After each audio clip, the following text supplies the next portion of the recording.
Hi, my name is Amariah Condon and you're watching Beyond Saugus. I'm here at Malden Anglers where I'm about to get a crash course in fly fishing.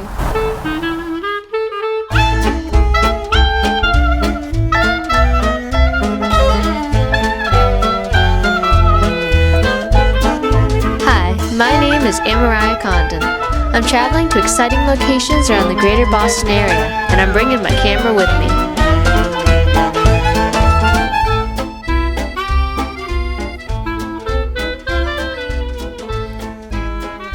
Fishing has been around since humans realized sticks could be used as a tool to capture their evening dinner. In the late 17th and early 18th century, tools and fishing equipment were modernized, introducing reels, rods with line guides, and hooks with an offset point. The materials used to make fishing line have evolved over the years, starting with horsehair, then changing to textile materials, which was then replaced by nylon. Rods originally constructed of wood and bamboo are made out of fiberglass and other synthetic materials. Today, there are 3 different variations of fishing. Big game fishing uses a motorboat and heavy-duty tackle to catch large fish such as tuna, marlin, and swordfish. With bait fishing, live or imitation bait is submerged and dragged underwater. And for the strategist, there's fly fishing. A hook designed to look like a fly or another small creature, like the one seen here, is cast out on the water repeatedly to attract fish. In order to catch a fish, a fly fisher must be aware of the time of day, the season, and the feeding habits of the fish in order to decide which fly to use. There are thousands available, and the fly fisher must figure out which kinds will attract the fish the best. The trout is one of the kinds of fish caught in fly fishing, shown here. Whoops, not that one. Not that one either. Ah, here we are. Today I'm meeting with Mr. Thomas Liu, a member here at Malden Anglers, a small fly fishing organization with a pond stocked with trout and bass. Thomas is going to teach me the basics of fly fishing. Hopefully we'll be able to catch a few fish in the process. Come on. Could you tell me a little maybe about the history of the Malden Anglers here? What I know about it, this is like a 1.2 acre pond. It was initially a result of the excavation, and the water just ended up here in fish, and then eventually it was bought by the Malden Anglers in 1946 or 1947. We stock it with trout every fall and every spring. We have probably about 70 members. So 70 members, we'd love to get it to about 100 members. We've had 100 members before, so it goes up and down depending on what the popularity is at any given time. How did you get interested in fly fishing? You know, that's a good question. I am originally from Seattle, and I actually did not fly fish too much when I lived in Seattle. That's a great place on the West Coast to go fishing. My boss, Doug, introduced me to fly fishing and took us and a bunch of guys up to Maine. I instantaneously loved it. It was just so beautiful.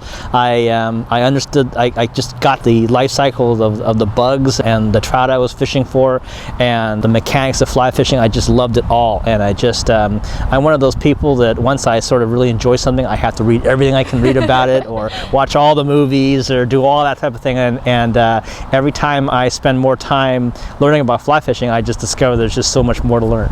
Before we go fishing, what we're going to do is we're going to tie up a couple of flies, okay? We're going to actually tie up just one fly, but that's going to work pretty well in the pond. What's fun about fly fishing is the fly tying part, as you get to make your own fishing lures. We're going to make a real simple little woolly bugger. This is a great fly that works out in this pond. It's designed to look like a little leech or a little tadpole or something like that swimming in the pond. It looks very much like this when it's finished. I won't take very long to do this, but we'll set one up here. This is my little vise. I'm going to put a little bead, a little shiny bead on the top. This adds a little weight to the fly. I'm going to put it through the hook here like this. And we're going to clamp and mount it up on it like so. And I'm going to take some nylon thread. We're going to put on a little bobbin. You can get this at a fly tying store. We're going to set a little base up like this. So what this does is I'm going to tie some material on this hook, Amariah, and this will keep the material from slipping. All right, I'm going to clip that off like this. I've got this beautiful material called marabou. Marabou is actually from it's a turkey feather. And I'm going to tie this thing right here on the back of this hook. like this. I'm going to tie it in there nice and securely. And I'm going to go ahead and clip the excess so I don't need it. And I'm going to flatten the tie out here a little bit. This is just going to be a simple, very, very simple woolly bugger. We're not going to make it too fancy. I've got a little piece of feather here. This is chicken feather, but what I'm going to use is sometimes a tadpole has little legs on it. So I'm going to tie this on here to give this a little look like legs. Tie this in here like this. Now, this is going to be a brown woolly bugger, so what I need to do is, this is chenille. You may have worked with chenille before. It comes in sweaters and things like that. I got this at the fly shop and paid way too much money for it. But you can get it at Joann's if you really want to, but I'd probably recommend like an Orvis or something like that. I'm going to tie a little chenille in here.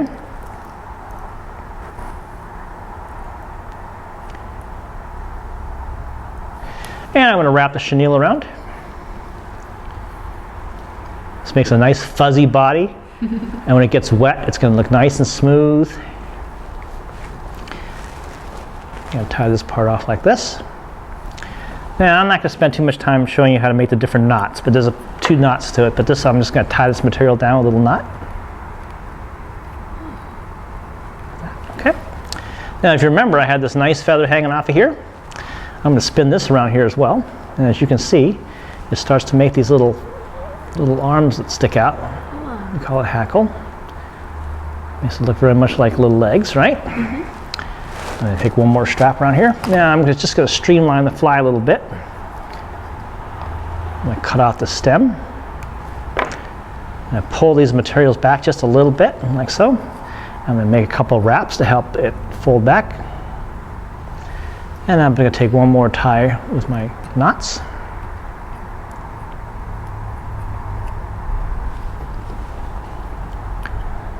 Clip it off like this. And I've got a beautiful little woolly bugger fly, right? Wow. Isn't that pretty fast? Yeah. I put a little drop of glue on here, and we're ready to fish with it. Ready to go? Yep. Okay. We don't keep the fish to eat them, otherwise we would run out of fish in the pond pretty quickly, right? So we practice something called catch and release. We'll catch the fish, as long as we'll try to keep them in the water as long as we can, and we'll try to unhook them so that they live on to fish another day. We call it catch and release. It's a good practice. Somebody once said that a sports fish is just too pretty to be caught just once, and we believe that. Now, unfortunately, this pond can't sustain trout throughout the entire year, so during the summer the trout will die. They just the water gets too warm, and we run out of oxygen in the water for trout to live, so they'll die. So around May and June we can catch and take, but very rarely do we do that. A lot of fishermen, the fly fishermen, really do practice catch and release for trout. Okay, let's see if we can get.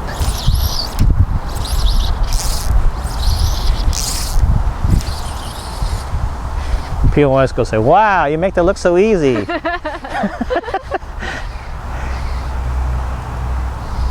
Come on, buddy. We want a little fish.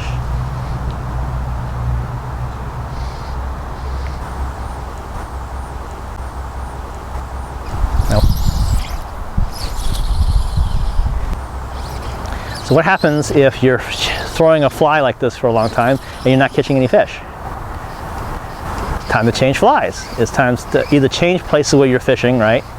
Because what's the philosophy? They say what's the sure sign of failure? The sign of insanity is doing the same thing over and over again. Expect different results. Okay, well that's the same thing with fishing, except the fact that you got to realize that fish have fins, they move around, so you do want to stay patient with a fly for a little while.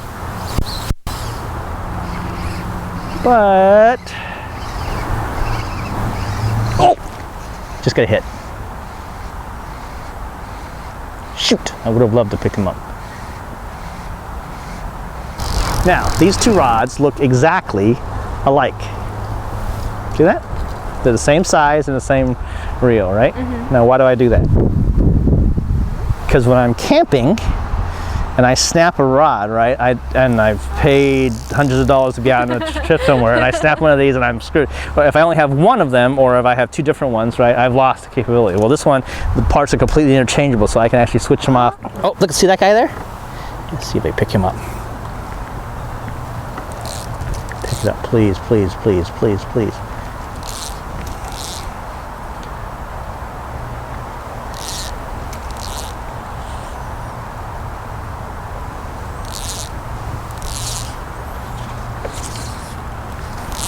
There he is.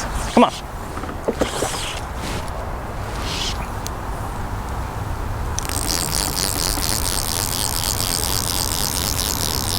Okay, Amariah, you're gonna take this one. What? Let go. What? Let go. Put this down. Yep. Got him? Playing with your fingers. Just let him run. Make sure there's always tension in the line. Tension, always tension in the line. Keep that rod tip up. Nice fish. Okay, I got you. Okay, keep your fingers through here. That's what you'll set drag with. Okay. Okay, you're gonna Pull this? Yeah, oh yeah. There he is. Right, hold on this one. That's what you're gonna keep tension with. Oh, okay. See him coming up there?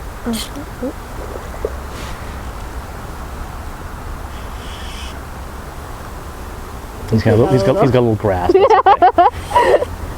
Okay. You have to. If he tugs really hard, you're gonna have to let go a little bit with your fingers. Okay. Oh, a nice fish. Look at him.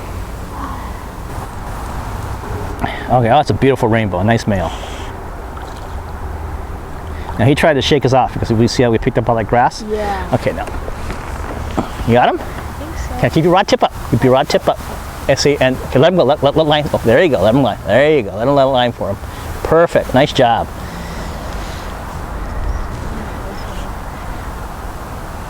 Yeah, keep a rod tip up. What that rod does for all its costs and stuff like that is it's just a giant shock absorber. Oh. Okay, so you're not putting that little thin line of line that we have up there is going to snap off unless we have something that takes the shock. And that rod is designed exactly to do that. Okay, so bring him close to me.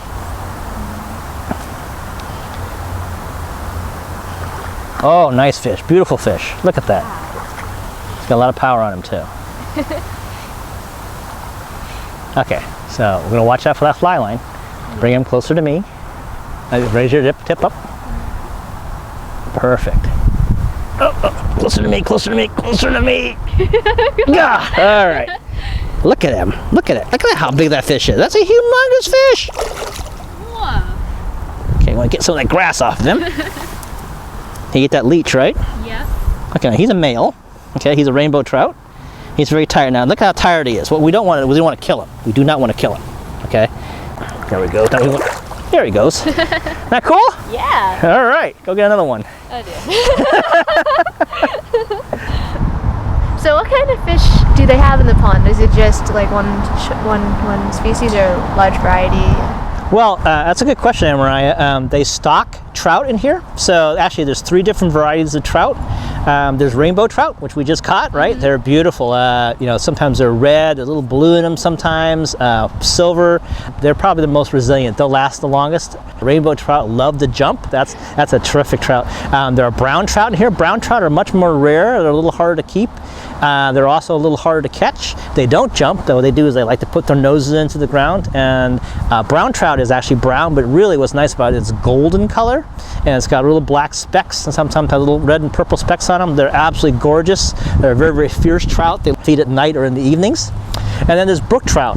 Brook trout are actually not technically a trout. They're a char. They're actually the only indigenous trout in the North American area, say Alaska, not including Alaska. Rainbow trout and brown trout are actually brought in from Europe. But brook trout are absolutely beautiful. They're brown, golden, green. I think they're the most beautiful freshwater fish in the world. They got little purple spots on them and orange spots on them. And in the fall, this time of year, a male brook trout is absolutely gorgeous. Largemouth bass is probably the other fish that we have in here. During the winter time and the fall time, they get dormant. But during the summertime, you can catch them. They're a lot of fun. Cool.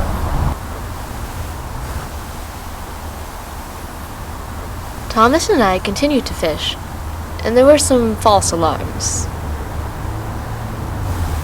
Either that's the most benevolent fish I've ever seen, and he doesn't realize the dire situation he's in, or you haven't got anything.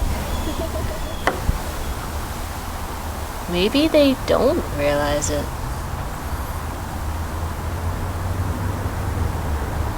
While you can catch fish in Malden Anglers, you sometimes catch things a little different. I'll be right back. This might involve some French, okay? The downside to fly fishing? Catching trees. Yep. Some French. It happens. Nope, it's okay. So how would someone become a member here? Membership, I think, is $250 for the first year, and it includes a $50 initiation fee. That's $250, and then it's $200 every year after that. You're required to perform 4 hours of service for the club, which means you get to clean up the grounds, or help fix the docks, or I serve meals, or do the website, and that type of thing.